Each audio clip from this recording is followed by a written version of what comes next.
Hello दोस्तों। दक्ष coaching classes में आपका स्वागत है। आज का हमारा टॉपिक है कॉम्पोजिशन ऑफ एटमॉस्फेयर। आज हम पढ़ेंगे कॉम्पोजिशन ऑफ एटमॉस्फेयर। तो सबसे पहले हमें क्या करना होगा? सबसे पहले हमें इसका डेफिनेशन देखना होगा कि क्या होता है एटमॉस्फेयर। सबसे पहले हम ये समझ लेते हैं कि एटमॉस्फेयर क्या होता है, फिर उसके बाद हमें समझ में आ जाएगा कि क्या क्या क्यों क्यों क्या क्या पढ़ना है। तो सबसे पहले एटमॉस्फेयर क्या होता है? एटमॉस्फेयर हम देखते हैं यहाँ पे। एटमॉस्फेयर एटमॉस्फेयर का मतलब क्या होता है? सोचो, मैंने पहले ही बता रखा था। ये क्या है? अर्थ है। अर्थ को चारों तरफ से जो एयर घेर के रख लेती है वही क्या है? एटमॉस्फेयर है। यानी कि air surrounding the earth is called atmosphere. यानी कि जो एयर इसको अर्थ को सराउंड करके रखी हुई है उसी को क्या बोल देंगे? एटमॉस्फेयर। यहां तक तो क्लियर हो गया होगा। अब समझिएगा कि एयर, सबसे इंपॉर्टेंट बात आ जाती है एयर। जैसा कि हमें पता है, हम खाना के बिना 3-4 दिन भी रह सकते हैं। पानी के बिना भी 2 घंटे, 3 घंटे, 6 घंटे तो रह ही सकते हैं पानी के बिना भी। लेकिन क्या हम एयर के बिना इतना टाइम रह सकते हैं? क्या नहीं। एयर के बिना हम इतना टाइम नहीं रह सकते।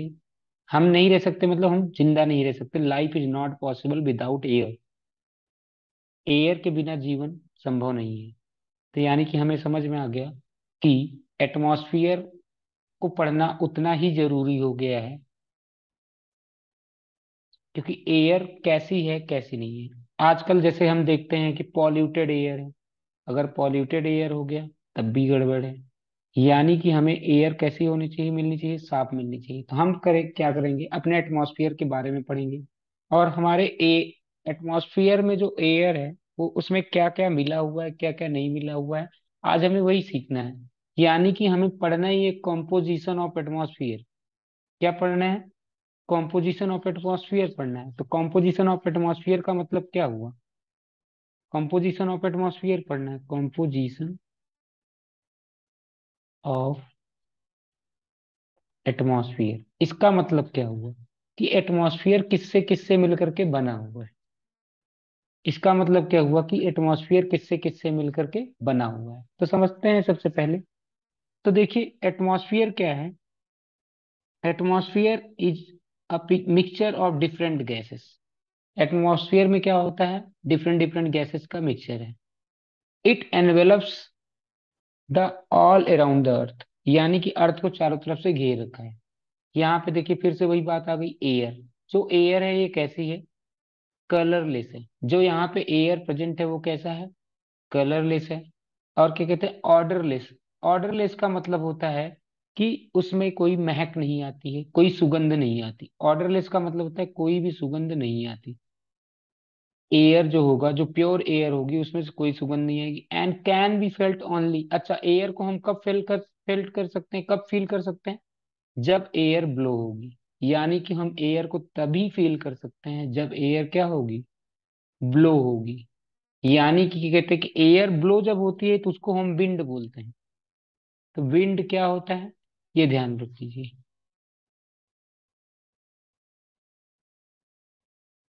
एयर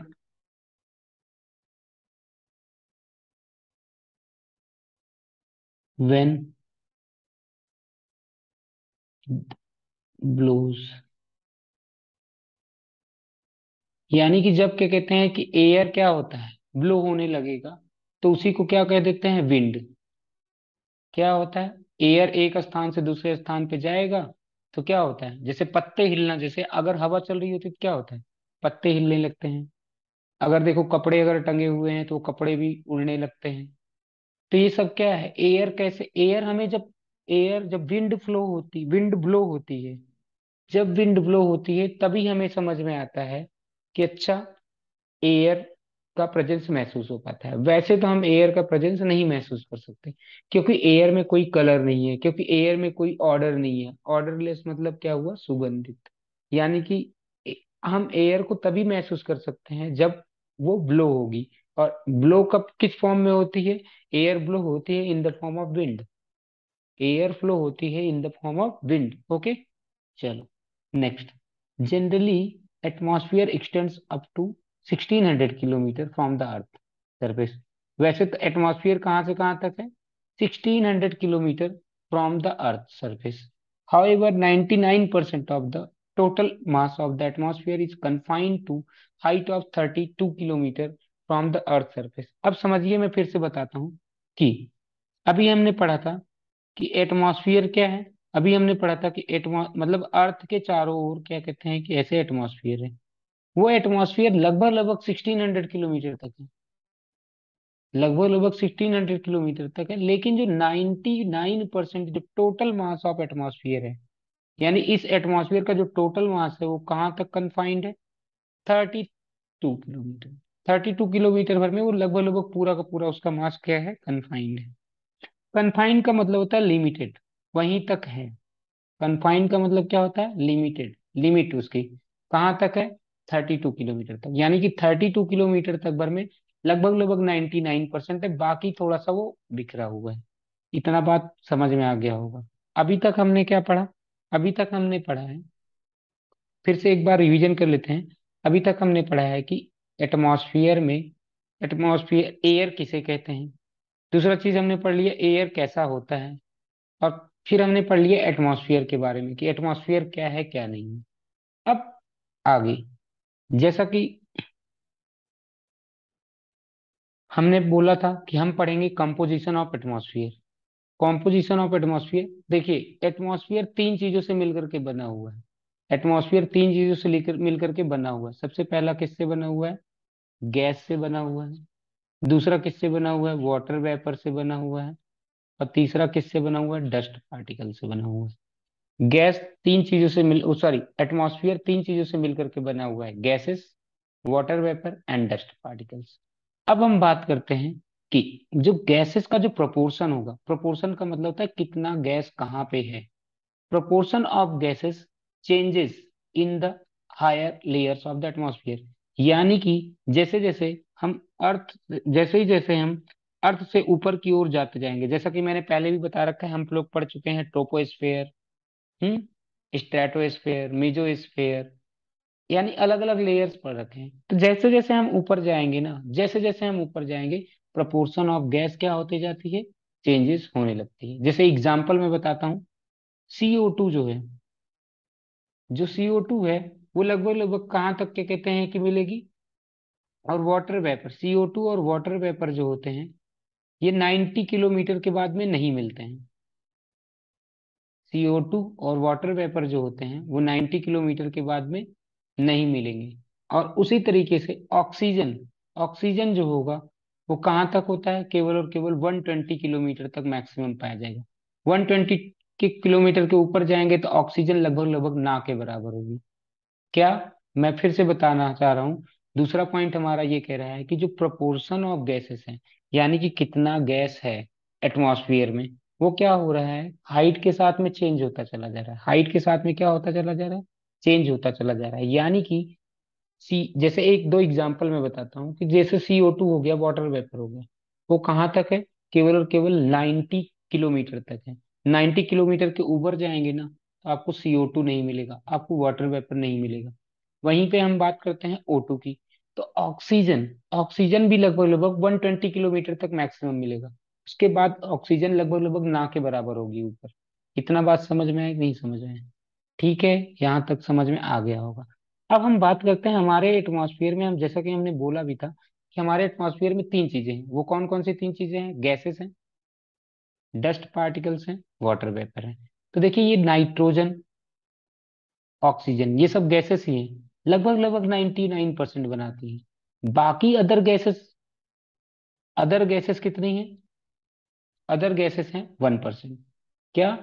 नाइट्रोजन और ऑक्सीजन, एक्चुअल में नाइट्रोजन है लगभग लगभग 78%,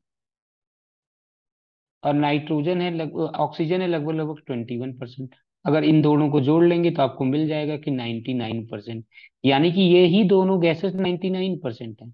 यानी कि हमारे एटमॉस्फेयर में सबसे ज्यादा गैस कौन सी है? Nitrogen gas. फिर उसके बाद कौन सी गैस है? ऑक्सीजन है।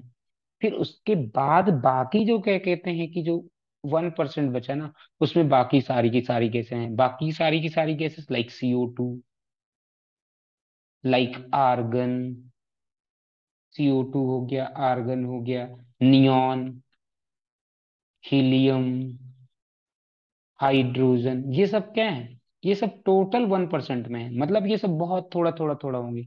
लेकिन सबसे ज्यादा क्या है, नाइट्रोजन, फिर उसके बाद में क्या है, ऑक्सीजन। यहां तक बात समझ में आ गई? उम्मीद करता हूँ यहां तक आपको बात समझ में आ गई होगी। अगर नहीं समझ में आई होगी तो वीडियो पीछे करिएगा, एक बार फिर से देखिएगा, समझ में आ जाएगा। अब नेक्स्ट पॉइंट देखिए क्या लिखा, besides these gases. Besides these gases का मतलब जो अभी हमने बात की, क्या होता है, गैसेस। अभी इस वाले पॉइंट में हमने पूरा का पूरा गैसेस बात की है, और हमने बताया था गैसेस के अलावा क्या क्या होंगे, वाटर वेपर होंगे और डस्ट पार्टिकल्स होंगे, जो कि कहते हैं कि एटमॉस्फेयर में होते हैं। ठीक है। अब ये जो सॉलिड और लिक्विड पार्टिकल्स होते हैं, इनके अपने अपने इंपॉर्टेंस हैं, वो अभी हम देखेंगे। सॉलिड का भी अपना इंपॉर्टेंस होगा, जो लिक्विड पार्टिकल्स होंगे एयर में, मतलब एटमॉस्फेयर में जो सॉलिड पार्टिकल्स होंगे, जिनको हम डस्ट पार्टिकल्स बोल रहे हैं, लिक्विड पार्टिकल्स जो हैं जैसे वाटर वेपर हो गए, ये सब का अपना अपना महत्व है, सबके अपने अपने यूज हैं। अभी वो समझेंगे हम। सिग्निफिकेंस का मतलब होता है इंपॉर्टेंस। सिग्निफिकेंस का मतलब क्या होता है, इंपॉर्टेंस होता है। तो यहाँ तक आपको मुझे लग रहा है समझ में आ गया है कि इनके सबके अपने अपने इंपॉर्टेंस हैं।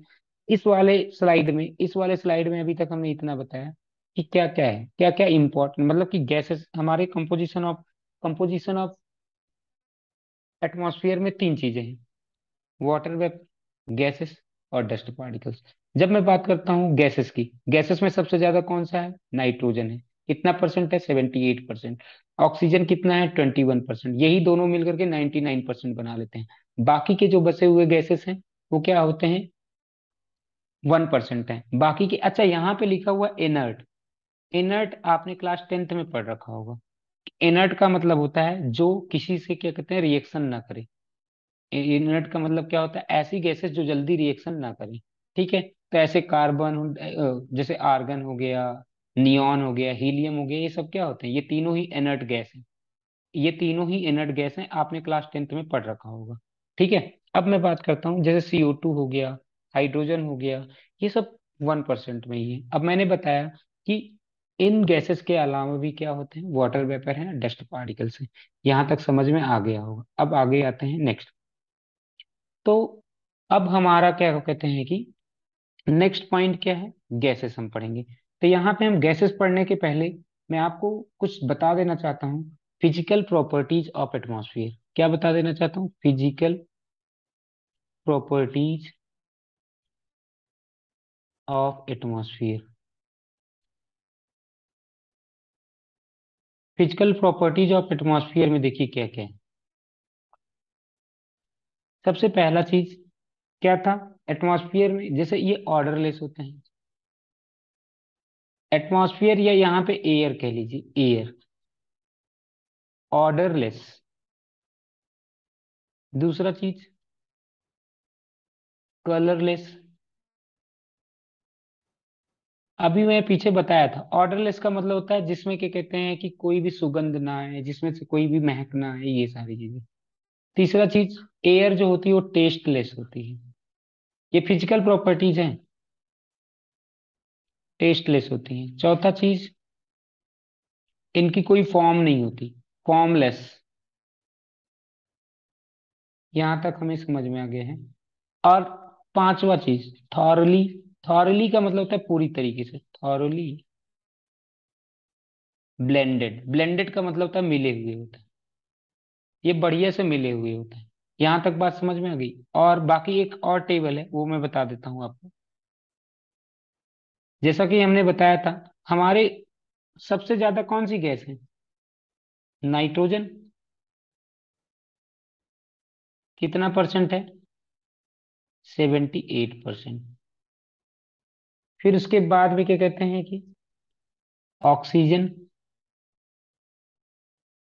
कितना परसेंट है, 21%। फिर उसके बाद में कौन सा है, आर्गन।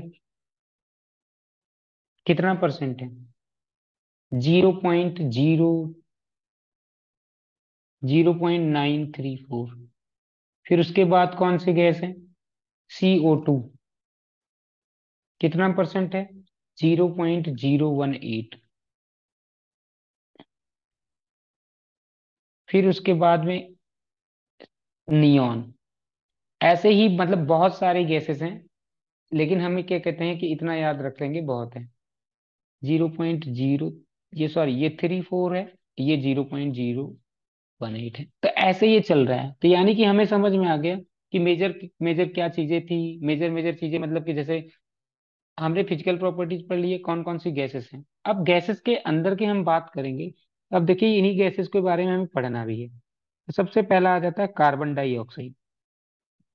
कार्बन डाइऑक्साइड क्या है? कार्बन डाइऑक्साइड बहुत ही इंपॉर्टेंट है। हाँ, कार्बन डाइऑक्साइड क्या है? बहुत ही इंपॉर्टेंट है। क्यों इंपॉर्टेंट है वो हमें समझना है। इंपॉर्टेंट मतलब कि यहाँ पे क्या कहते हैं कि लॉस भी है, और क्या कहते हैं इसका फायदा भी है। देखते हैं क्या क्या है। तो सबसे पहला पहला चीज यहाँ पे लिखा हुआ है, it is transparent to incoming solar radiation. अब सबसे पहले हम क्लियर कर लेते हैं कि सोलर रेडिएशन क्या होता है। सोलर रेडिएशन नाम से ही पता चल रहा है कि जो सन से रेडिएशन निकल रहा होगा उसे ही बोला जाता है होगा सोलर रेडिएशन। नाम से ही पता चल रहा है कि कहाँ से रेडिएशन आ रहा होगा, सन से। सन से रेडिएशन आ रहा होगा, तो उसे क्या बोलते हैं? Solar radiation. तो यहाँ पे it is transparent to incoming solar radiation but opaque. Opaque का मतलब मैंने पहले भी बता रखा है। ओपैक का मतलब होता है कि अब देखो, ट्रांसपेरेंट का मतलब होता है उसमें से होकर के चली जाएगी। जैसे अब मैं एक एग्जाम्पल से बताता हूँ, अब समझिएगा।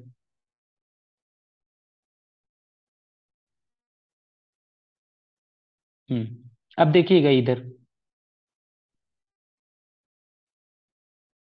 मैंने कहा कि ये अर्थ है, और यहाँ पे है सन, और यहाँ पे क्या कहते हैं कि ये एटमॉस्फियर है। ऐसे एटमॉस्फियर की बहुत सारी लेयर्स हैं, ऐसे समझ लीजिए। अब यहाँ से जो सन से जो सोलर रेडिएशन निकलेगा, वो सोलर रेडिएशन यहाँ पे आएगा ऐसे। सोलर रेडिएशन ऐसे आएगा, अर्थ पे मतलब पहुंचेगा सोलर रेडिएशन। तो सोलर रेडिएशन जो आने वाले हैं, आने वाले को तो हमने बोल दिया सोलर रेडिएशन। वो जो सोलर रेडिएशन है, उसके लिए क्या है? ये एटमॉस्फेयर ट्रांसपेरेंट है, यानी कि उसके अंदर से ये सोलर रेडिएशन बड़ी आसानी से चला आएगा। और कहाँ तक चला आएगा? अर्थ पे चला आएगा। कहाँ पे चला आएगा? अर्थ पे चला आएगा। वहीं पे वहीं पे क्या होगा कि अब क्या करता है ये अर्थ, क्या करता है कुछ ना कुछ सोलर रेडिएशन को क्या कर लेता है? एब्जॉर्ब कर लेता है। अर्थ क्या करता है? कुछ सोलर रेडिएशन को क्या कर लेता है? एब्जॉर्ब कर लेगा। फिर उसके बाद में क्या होता है? फिर उसके बाद में क्या होता है? ये इसको कुछ को रिलीज भी करता है। तो जब कुछ रिलीज करता है तो एटमॉस्फियर में जाने पे क्या होता है? एटमॉस्फियर में भी क्या होता है? अब जो यहाँ से जो रिलीज हुआ, क्योंकि ये अर्थ से रिलीज हो रहा है तो इसको बोला जाता है टेरेस्ट्रियल। अब क्योंकि ये किससे रिलीज हो रहा है? अर्थ से, तो इसको बोलते हैं टेरेस्ट्रियल रेडिएशन। इसको क्या बोले हैं? Terrestrial radiation. ठीक है। क्योंकि ये क्या कहते हैं कहाँ से निकला हुआ है? अर्थ से निकला हुआ है, इसलिए इसको क्या बोलेंगे? Terrestrial radiation. और टेरेस्ट्रियल मतलब होता है लैंड। टेरेस्ट्रियल का मतलब क्या होता है? लैंड। यानी कि क्या कहते हैं कि हमें समझ में आ गया। अच्छा, जब ये टेरेस्ट्रियल रेडिएशन से मतलब मतलब रेडिएशन आ जाएगा, वो रेडिएशन क्या होता है? एटमॉस्फेयर को पार नहीं कर पाता है, वो फिर से वापस अर्थ पे आ जाता है। तो इससे क्या होता है? हमारे यहाँ हीट ट्रैप हो जाती है। हीट ट्रैप हो जाएगी तो हमारे अर्थ का टेम्परेचर धीरे धीरे क्या होने लगता है? बढ़ने लगता है। इससे क्या होता है? हमारे अर्थ का टेम्परेचर क्या होने लगता है? बढ़ने लगता है। यहाँ तक आपको समझ में आ गया होगा। अब मैं आगे बताता हूँ। देखिए, it absorbs a part of the terrestrial radiation. अभी मैंने बताया था टेरेस्ट्रियल रेडिएशन के कुछ पार्ट्स को एब्जॉर्ब कर लेगा। यहाँ पे इट का मतलब कौन है? इट जो यहाँ पे लिख रखा है मैंने, it is transparent. It is का मतलब था CO2 is transparent. CO2 is transparent to the incoming solar radiation but opaque to the outgoing terrestrial radiation। फिर अगला आ रहा है, it absorbs a part of terrestrial radiation। it absorbs का मतलब यहाँ पे फिर से हो गया CO2 क्या करता है, एब्जॉर्ब कर लेता है टेरेस्ट्रियल रेडिएशन के कुछ पार्ट्स को, और reflect reflect back to the some part of toward the earth, earth की तरफ कुछ वापस भी भेज देगा। यानी कि ये स्केप नहीं होने देता, स्केप हीट को क्या कहते हैं कि एटमॉस्फेयर से बाहर नहीं जाने देता, जिसकी वजह से क्या होता है, टेम्परेचर बढ़ जाता है। इस फेनोमेनन को ही तो हम बोलते हैं ग्रीन हाउस इफेक्ट। तो वही कह रहे हैं कि जो CO2 होता है वो किसके लिए रिस्पॉन्सिबल होता है, ग्रीन हाउस इफेक्ट के लिए रिस्पॉन्सिबल होता है।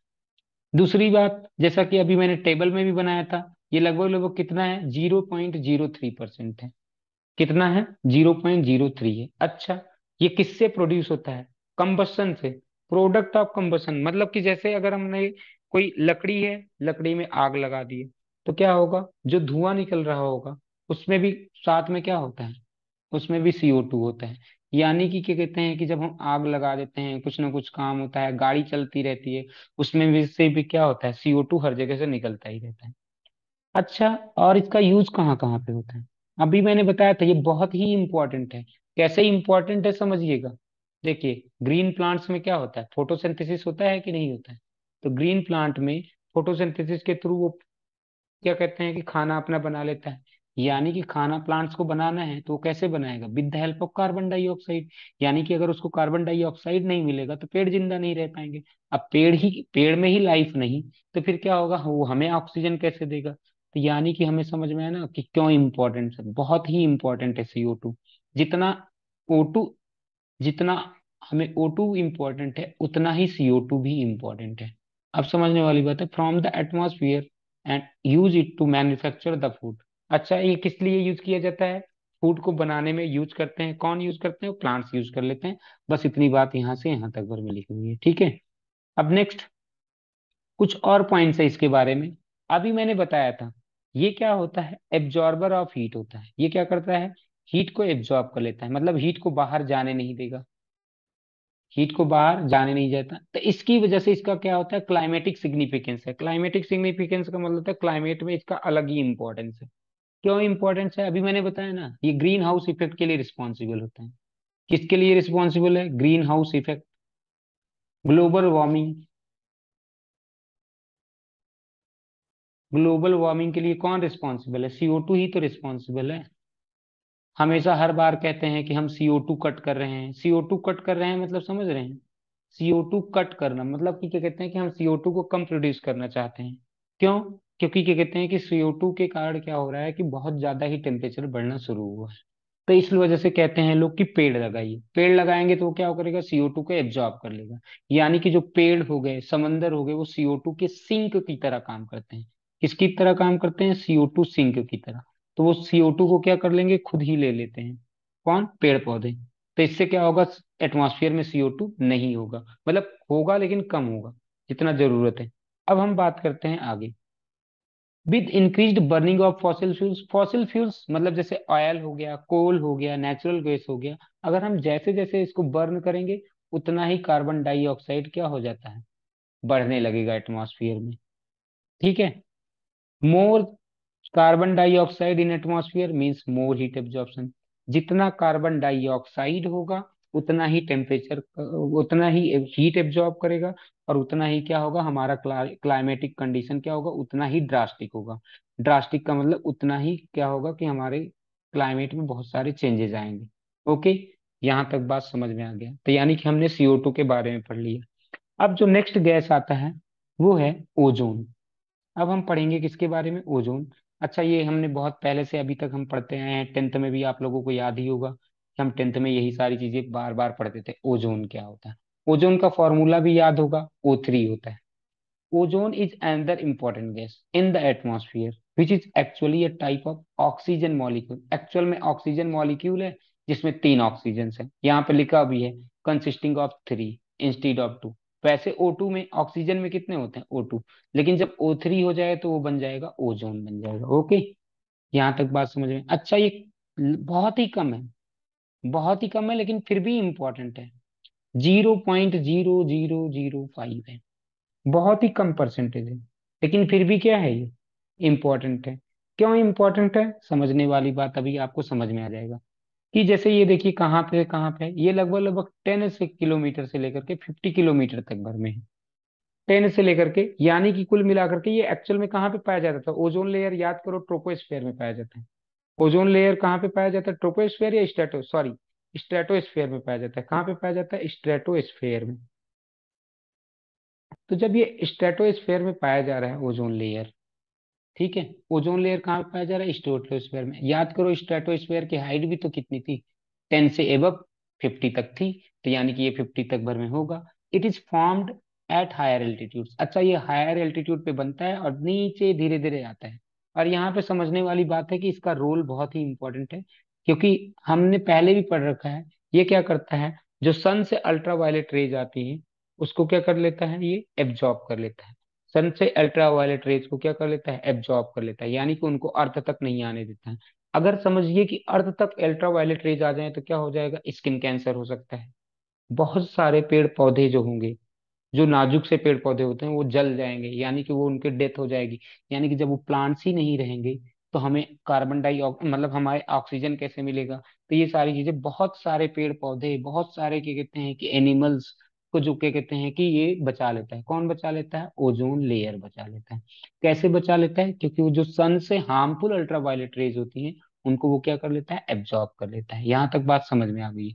अच्छा, मैंने पहले भी बताया था कि हमारे एटमॉस्फेयर में बहुत सारी गैसेस हैं। इन सब के अलावा भी, जैसे नियॉन हो गया, हीलियम हो गया, हाइड्रोजन हो गया, जेनॉन हो गया, क्रिप्टॉन हो गया, मेथेन भी हो गया, ये सारी गैसेस भी पाई जाती हैं। अब नेक्स्ट, नाइट्रोजन।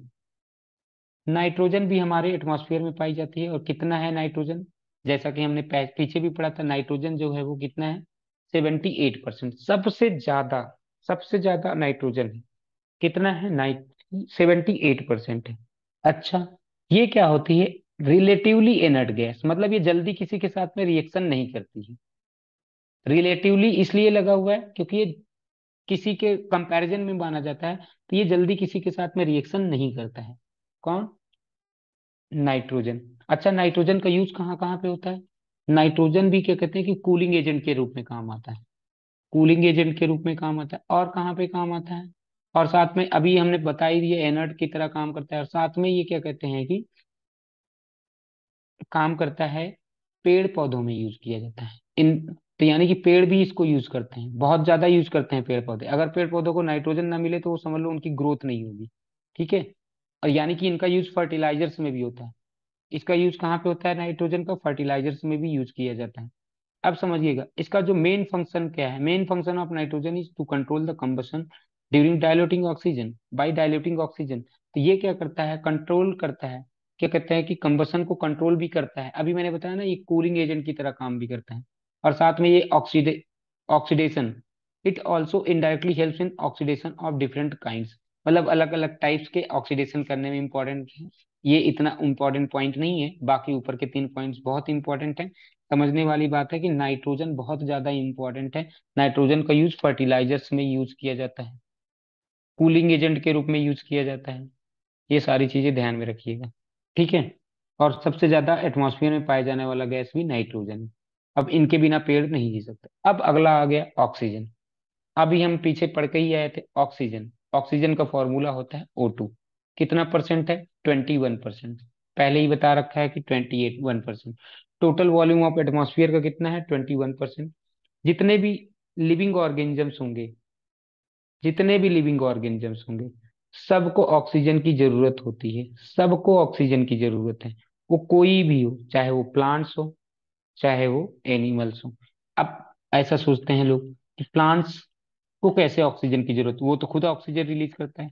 भाई जब रेस्पिरेशन करता है, रेस्पिरेशन में चाहे वो प्लांट हो, चाहे वो एनिमल हो, सबको ऑक्सीजन की जरूरत पड़ती है। और क्या कहते हैं कि तो प्लांट्स भी क्या होते हैं? ऑक्सीजन लेते हैं।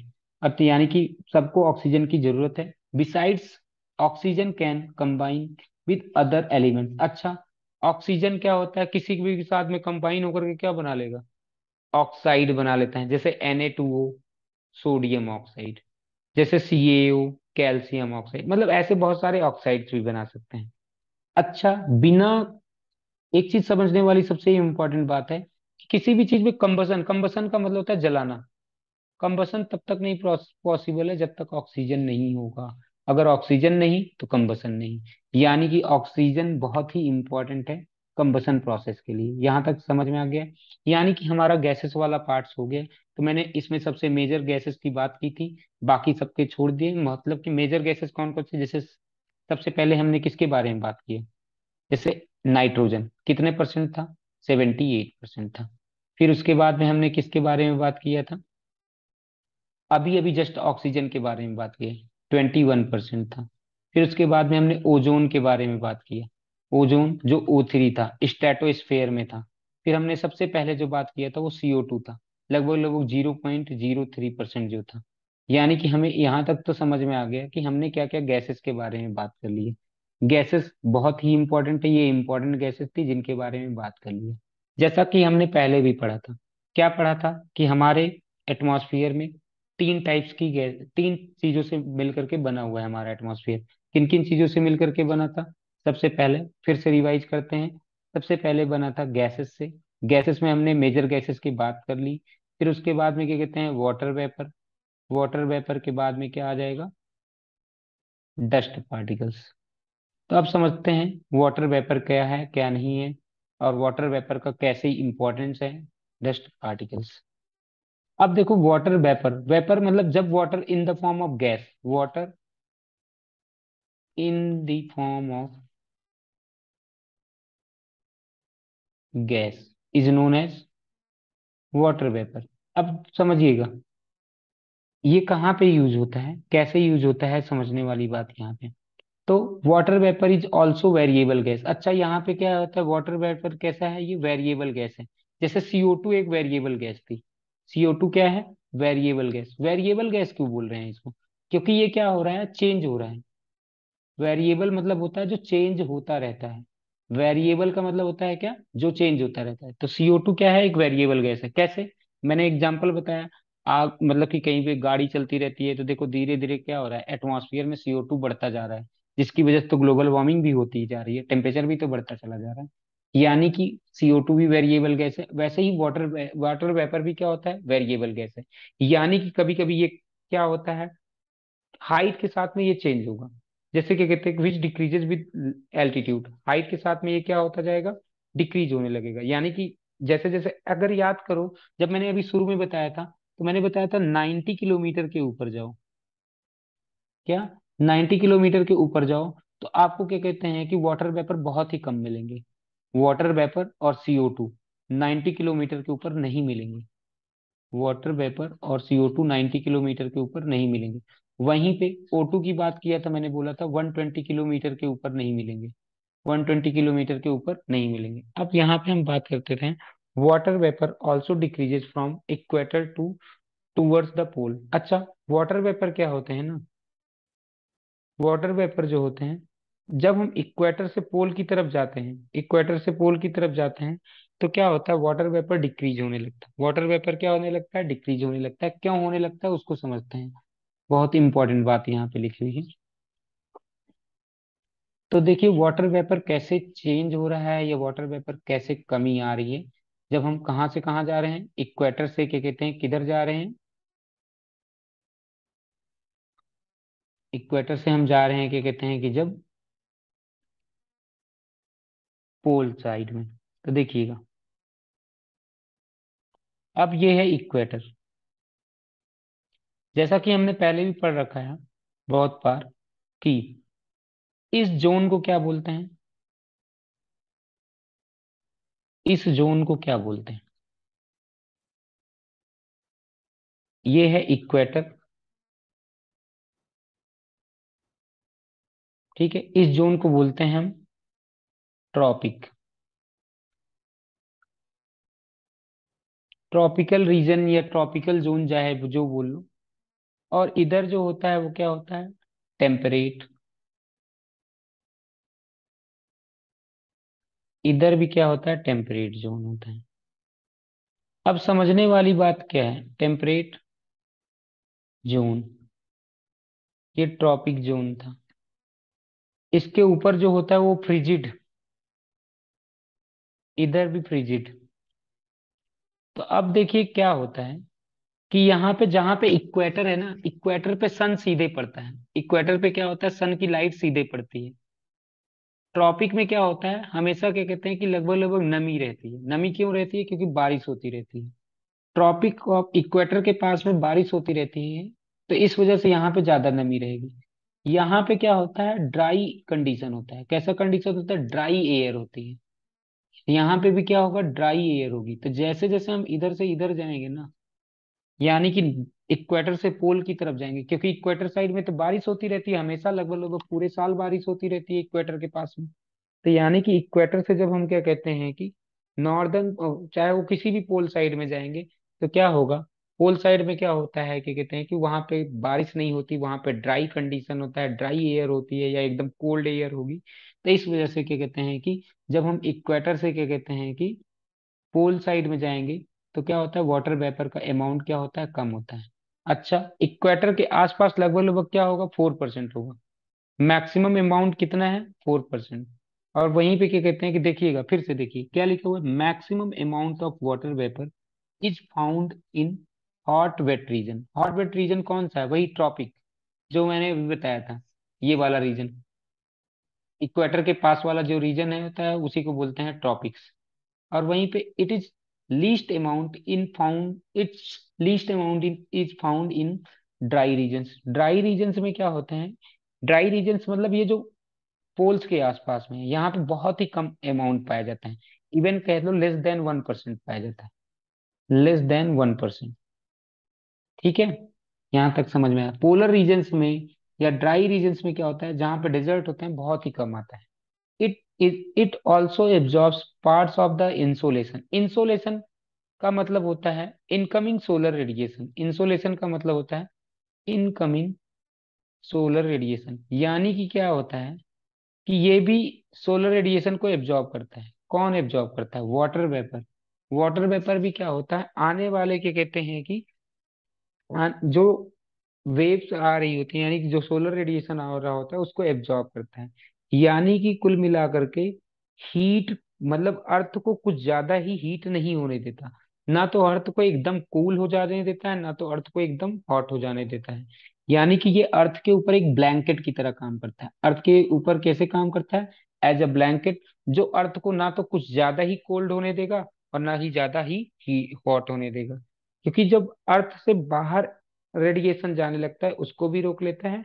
ये अर्थ से और जब ऊपर से आ रहा होता है, तो उसको पूरी तरीके से आने भी नहीं देता है। तो यहाँ तक समझ में आ गया होगा। ठीक है, अब हम बात करते हैं डस्ट पार्टिकल्स। अब ये क्या होंगे, डस्ट पार्टिकल्स आ गए, जो तीसरा था और लास्ट पॉइंट है। तो देखिए, डस्ट पार्टिकल्स की जब मैं बात करता हूँ, तो क्या होता है, डस्ट पार्टिकल्स में चीजें क्या क्या आ जाएंगी, लाइक ये सबसे पहले तो ये क्या होते हैं, स्मॉल सॉलिड पार्टिकल्स। जो एयर में होंगे, स्मॉल सॉलिड पार्टिकल्स होंगे, उन्हें क्या बोला गया है, डस्ट पार्टिकल्स। अच्छा, ये किससे बने होते हैं ये डस्ट पार्टिकल्स, ये क्या हो सकते हैं, ये किससे आ सकते हैं, ये सी सॉल्ट हो सकते हैं, सैंड हो सकते हैं, एस हो सकते हैं, फाइन सॉइल मतलब सॉइल हो सकता है। ऐसे कुछ भी हो सकते हैं, ऐसे बहुत सारी चीजें होती हैं, स्मोक हो सकती, ऐसे बहुत सारी चीजें होंगी। जो क्या कहते हैं, हो सकता है कि मेटियोराइट्स के पार्टिकल्स हो जाएं, किसके पार्टिकल्स हो जाएं, मेटियोराइट्स पार्टिकल्स हो जाएं। तो ऐसे कुछ भी हो सकते हैं। ठीक है,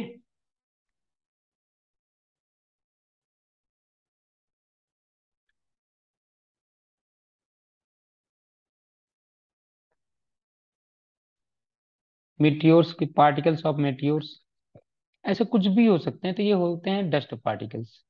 तो अब समझते हैं, फटाफट 2 मिनट लगेगा यहाँ से यहाँ तक खत्म करने में। अब हो जाए, देखिए, dust particles are small solid particles in the atmosphere. Atmosphere में जो स्मॉल सॉलिड पार्टिकल्स उन्हें डस्ट पार्टिकल्स बोला गया। डस्ट पार्टिकल्स जो होते हैं वो कंसंट्रेटेड होते हैं कहाँ पे, लोअर लेयर्स ऑफ एटमॉस्फेयर में। क्या होते हैं, हमेशा मतलब ट्रोपोस्फेयर में पाए जाएंगे एक्चुअल में। ये कहाँ पे पाए जाते हैं, डस्ट पार्टिकल ज्यादातर ट्रोपोस्फेयर में पाए जाते हैं।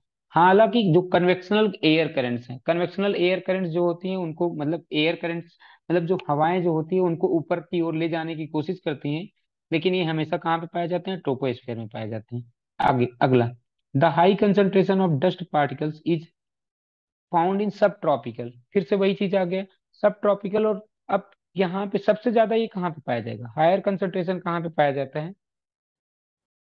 ये जस्ट समझ लो कि जो वाटर वेपर था उसका उल्टा था। वाटर वेपर क्या होता था, यहाँ पे ज्यादा पाया जाता था, यहाँ पे ये क्या होते थे, कम। तो ये क्या होंगे, सब ट्रॉपिकल रीजन, मतलब जिसको हमने टेम्परेट जोन बोल रखा है, टेम्परेट रीजन में ये सबसे ज्यादा पाए जाएंगे। और क्या कहते हैं कि इक्वेटोरियल रीजन से ज्यादा। समझिएगा, फिर से मैं बढ़िया से बता देता हूँ, इधर देखना। ये है अर्थ, ये है इक्वेटर, इस वाले रीजन को हमने बोला था ट्रॉपिक जोन। इतना पार्ट जो है, ये पूरा का पूरा पार्ट जो था ट्रॉपिक जोन। फिर इसके ऊपर ये होता है टेम्परेट, ये टेम्परेट जोन था।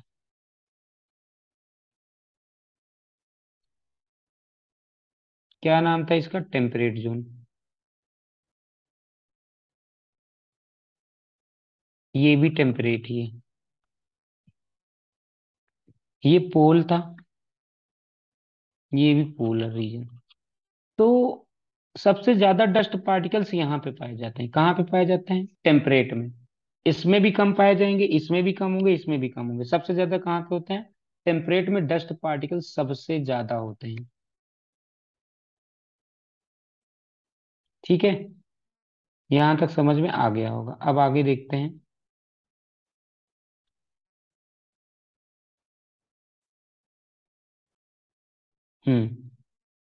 Dust and salt particles.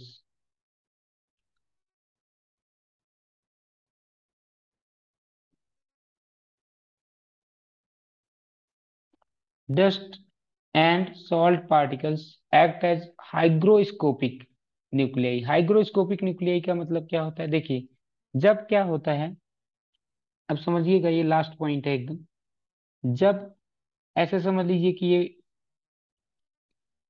नीचे पानी भरा हुआ है, अब ये पानी का क्या होगा, इवेपरेशन होगा। जब ये पानी का इवेपरेशन होता है तो पानी ऊपर की ओर ऐसे जाता है, तो ऊपर ही डस्ट पार्टिकल्स भी हैं, ऊपर की ओर जाएगा। तो ये धीरे धीरे जा करके क्या होता है, जो इवेपरेशन होता है, तो यहाँ पे जो डस्ट पार्टिकल्स होंगे उसके पास में जा करके इसका कंडेंसेशन होता है। कंडेंसेशन का मतलब इन द फॉर्म ऑफ वाटर बनता है। कंडेंसेशन का मतलब क्या होगा, इन द फॉर्म ऑफ वाटर, तो वो डस्ट पार्टिकल्स के बगल में लग जाएंगे। ऐसे बहुत सारे डस्ट पार्टिकल्स होंगे, ये जो इवेपरेशन के बाद ये उसी में लग जाएंगे। और ये धीरे धीरे क्या हो जाएंगे, बड़े हो जाएंगे। जब बड़े हो जाएंगे तो ये बारिश के साथ में क्या हो जाते हैं, नीचे आ जाते हैं। तो यानी कि इन्हीं डस्ट पार्टिकल्स को क्या बोला गया, हाइग्रोस्कोपिक न्यूक्लियाई।